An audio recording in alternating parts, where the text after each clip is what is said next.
sampai sekarang itu berapa ratus atau ribu tahun berarti? Atau dia include in within 2 millennium or 3 millennium? Sekitar 3 milenium. 3 millennium. Sebelum ada kitab suci ke belakang sampai Nabi Adam berapa milenium? Angel nek gue. Saya permudah. Lebih lama manusia hidup tanpa kitab suci atau lebih sebentar? Saya ngurut turunan ini. Sampai titik ini sekarang. Iya. Bisa lebih lama. Tapi tipis. Lebih lama manusia tidak pakai kitab suci. Apa itu pertimbangan Tuhan? Kenapa enggak sejak awal Adam diturunkan gembol kitab?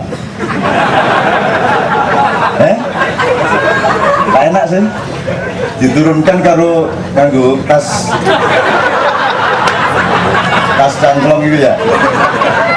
Kenapa tidak? Dan kenapa manusia dibiarkan dalam jangka waktu yang lebih lama dibanding setelah dia dapat? Kenapa dia dibiarkan tidak punya kitab, tidak pakai panduan? Satu ya, tolong dicari jawabannya, tapi saya pancing beberapa hal. Satu, itu berarti lebih hebat mana orang yang dibiarkan hidup tanpa kitab, tanpa ayat, dengan orang yang hidup dikasih panduan ayat. Which one is higher, which one is smarter? Yang mana yang lebih hebat? Orang yang hidup dikasih panduan kitab atau orang yang hidup tanpa kitab? Tanpa. Jadi tahukah Anda bahwa Anda lebih jauh tidak bermutu dibanding nenek moyang kita? Jelas ya? Jelas ya? Kenapa? Karena orang dulu untuk tahu benar yang sejati tidak perlu pakai juklak-juknis. Karena mereka memiliki proses yang lebih jujur di dalam teknologi internal dia, kalau istilahnya Sabra.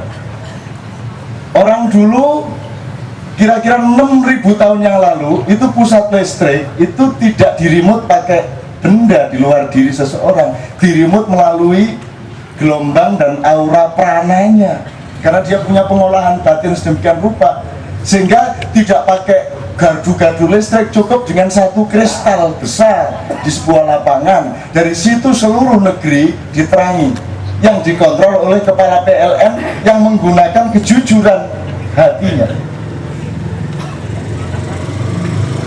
Itu loh mas. Nah, waktu itu orang masih bisa cari kebenaran sejati dan lebih jujur. Sekarang ini sudah dikasih kitab supaya ndak usah repot-repot nyari. Wes kon kari melo solu kamaroa itu muni usole, udah lu ngikut aja. Itu pun ndak mau ngikut juga. Ngerti yang saya maksud ya? Pendekar itu mas, kalau sudah hebat itu ndak perlu bawa senjata, mas. Semakin rendah pangkat prajurit, semakin tinggi tombaknya. Betul enggak? Betul enggak? Kalau Anda masih ban, apa kalau yang paling bawah? Ban putih itu kan masih melakukan ini tangan. Jadi dia masih butuh senjata, roti kalung, masih pakai apa, masih pakai apa. Tapi nek wis, kalau kita sudah bisa menjadikan tangan kita ini cambuk, kain aja kita lepas dia bisa jadi pedang. Itu kan tanda-tanda pendekar yang tinggi. Jadi orang yang sudah memiliki teknologi kemanusiaan yang tinggi, dia tidak membutuhkan teknologi eksternal, kan gitu. Jadi orang sekarang jauh lebih rendah.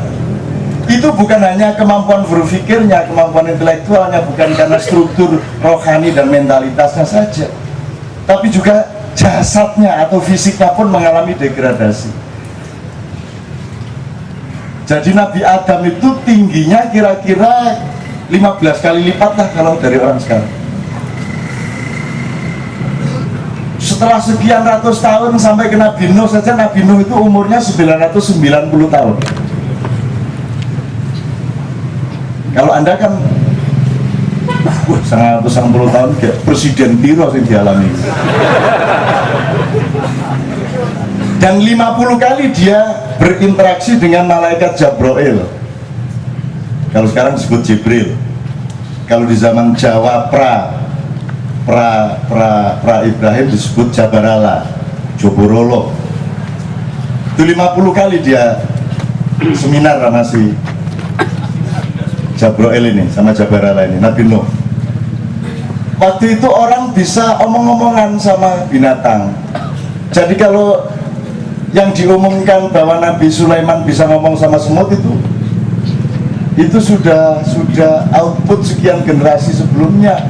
Kita mengenal kuda terbang, kita mengenal lumba-lumba, kita mengenal balkadaba, kita mengenal burung merak, kita mengenal naga. Itu binatang-binatang yang kabarnya oleh Tuhan disuruh menyertai Adam turun dari surga ke bumi. Gitu. Cari ini loh, tapi ini angel diteliti. Gitu ya, angel diteliti. Pokoknya ada beberapa binatang yang juga diselamatkan ketika Nabi Nuh sudah selesai bikin perahu. Nabi Nuh itu bikin perahu dibantu 3 anaknya. Satu anaknya namanya Mas Kawit jenenge. Jadi kalau di Jawa disebut Raden Mas Kawit.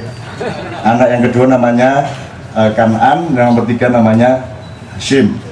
Kalau Kan'an ini seorang intelektual dan dia juga seorang ahli ilmu ukur segala macam, sehingga dia perkirakan banjirnya tidak akan bisa sampai meluap ke atas bukit. Maka si Kan'an naik bukit, tapi toh tenggelam juga karena waktu itu yang cair adalah kutub selatan, mengalami pencairan sampai menenggelamkan sepertiga dunia, sehingga membuat dataran sangat besar dari India sampai Ternate itu menjadi tinggal gundukan-gundukannya, atasannya saja menjadi Pulau Jawa, Sumatera segala macam itu. Nah, yang kedua, yang pertama Kawit ini 2 hari dia ikut belah-belah kayu. Hari ketiga dia bilang sama Nabi Nuh, sama bapaknya, Pak, aku dikit cilik wis ngewangi sampean. Lagi aku iki kayu semene kaya aku kon gaji iki piye ceritane? Aku nak terus ngene iki ngabdi terus menerus. Iki persis sabrang. Ngabdi kok terus menerus, kata dia gitu. Mengabdi kok terus menerus, saya mau asal diupah. Akhirnya dia dikasih upah 3 gumpal emas si Kawit ini. Jadi neoliberalisme itu sudah sejak anaknya Nabi Nuh. Bahkan sebenarnya asal usulnya sudah dari surga. Kapitalisme itu aslinya dirintis sejak di surga. Makanya Allah mentakdirkan orang yang menulis buku itu namanya Adam Smith. Karena itu harus disambung dengan bahwa orang yang pertama-tama melakukan keragusan itu namanya Adam alaihissalam itu. Maka dia turun ke bumi karena dia ragus, sudah dikasih begitu banyak, dia masih melanggar larangan yang cuma 1 itu. Maka keragusan itulah yang mendasari ilmu ekonomi dengan modal sekecil-kecilnya mencari laba sebesar-besarnya. Nah makanya Adam terus jadi Adam Smith. Angel lagi gaduh-gaduh namanya ini. Di kode karo Yusuf Susilo Budiono. Itu teman sekalian. Nah kalau Kan'an, kelas menengah ini juga akan hancur. Tapi Hashim, orang-orang kecil dikunduri cinta, yang rendah hati dan mau campur dengan rakyat kecil dan mau silaturahmi di warung di mana-mana. Hashim inilah yang akan memiliki keturunan-keturunan sampai sekarang, anaknya Bino itu. Jadi jadilah Anda Hashim. Tidak berarti Anda harus memilih Prabowo meskipun Hashim adalah saudaranya Prabowo. Tapi yang saya maksud adalah Hashim anaknya Nabi Nuh, gitu ya. Bukan Hashim Muzadi juga. Jadi saya kembalikan ke beliau, benernya demokrasi ini kan benernya orang banyak. Itu pun orang banyak di mana golput tidak diakui, di mana orang yang tidak nyontreng dianggap tidak ada. Jadi dia masih belum kebenaran orang banyak, dia masih kebenaran sebagian dari orang banyak.